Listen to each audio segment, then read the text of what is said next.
जय हिंद दोस्तों।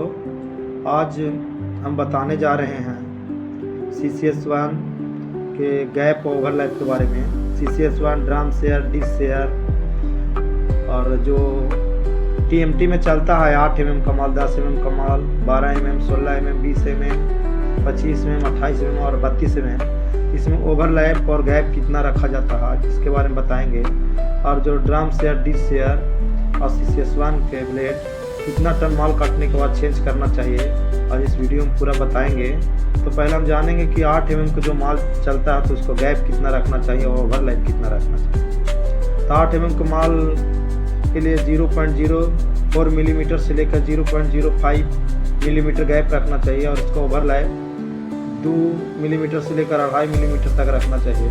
जबकि 10 mm के माल चलता है तो उसका गैप 0.06 मिलीमीटर से लेकर 0.08 मिलीमीटर तक रखना चाहिए और इसका ओवरलैप 1.5 मिलीमीटर से लेकर 2 मिलीमीटर तक रखना चाहिए। जबकि 12 के माल में गैप 0.1 मिलीमीटर से लेकर 0.15 मिलीमीटर रखना चाहिए और इसका ओवरलैप है 1 mm से लेकर 1.5 mm रखना चाहिए। 16 mm का माल जब चलता है 16 mm का माल में 0.1 मिलीमीटर से लेकर 0.15 मिलीमीटर तक ओवरलैप गैप रखना चाहिए और 1 mm से लेकर 1.5 mm तक ओवरलैप रखना चाहिए। जबकि 20 के माल में 0.15 मिलीमीटर से लेकर 0.2 मिलीमीटर तक गैप रखना चाहिए और इसका ओवरलैप 1 mm से 1.5 mm रखना चाहिए। जबकि 25 के माल में 0 ओवरलैप रखना चाहिए और इसका गैप 0.5 से लेके 1 mm तक रखना चाहिए। और जो 28 का जो माल चलता है और 28 के माल में 0.25 होता है और जबकि इसका ओवरलैप नहीं रखना चाहिए।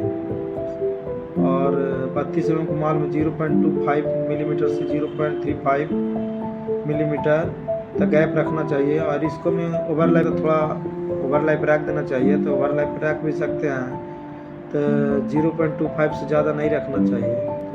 और जो डिश शेयर का ब्लेड 60,000 टन से मैक्सिमम 90,000 टन माल काटने के बाद चेंज करना चाहिए।